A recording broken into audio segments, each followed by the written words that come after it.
Criterium racing, basically cycling has enjoyed a big rise in popularity from the Tour de France and Lance Armstrong. So a lot of people understand what the big races are in Europe. Here in the United States, we've kind of pioneered or kind of went in a direction that we're very, very big into criterium racing. Basically, the idea is that we're going very fast for a shorter period of time. So it's usually highlighted by anywhere between 4 to 8 corners. Through those corners, we'll have some upwards of 100 riders vying for position and trying to win. The average speeds are extremely high because it's basically all out. Each ensuing lap, you're going to see riders getting what we call drop, being spit out of the back of the peloton, if you will, because the speeds at the front are so fast that the guys in the back can't literally keep up with them.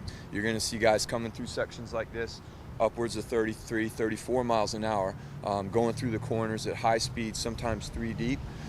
It's really neat because it's so fast that sometimes we generally have a car that goes through, all the bicycles follow it, and the bicycles can actually go faster sometimes than the cars can handle the corners. So car comes screeching around and you'll see the guys coming out single file, and it's kind of a carnival atmosphere, and you can't believe the speed unless you come down and see it. And it's something that if you've never seen bike racing, we highly recommend it as a great introduction, and it's fun for the whole family.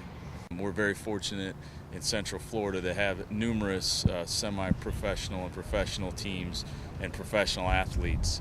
Also, we have 2 national champions that will be attending this race, a male national champion and a female national champion, as well as several junior qualifiers.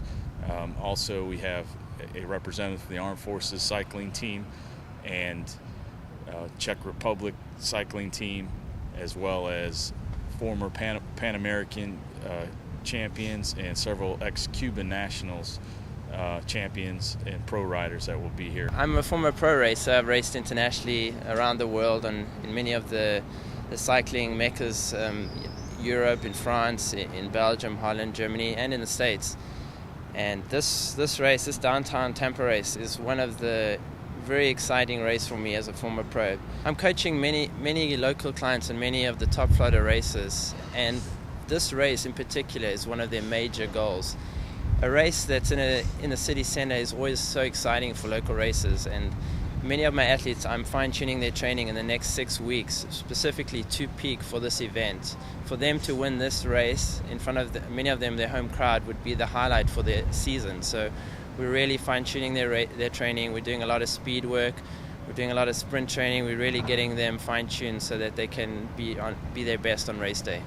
This is a premier event, and all of these pro teams and semi-professional riders and even the amateurs, as well as juniors, look forward to this race. It was voted the best race last year, hands down, and we're going to make it bigger every year. And of course, we're seeking the support of the community overall, not just to promote cycling, but also to promote local businesses, both downtown and in the cycling community. We're hoping that we're going to be able to make this potentially an event on what we call the NRC calendar, which is basically makes it a part of a national point series. So what that allows us is, right now we've got quite a few pro teams that are going to be coming this year, but when we come to NRC status, that's going to allow us to have almost every major domestic pro team in the United States come, because they're going to want to go and vie for those points and the purse money. So we think that we've got the infrastructure here to really develop a high-quality race. We've got a very fast course, very technical course, but also very safe course. So it allows to be a good spectator race and also safe and fun for the athletes.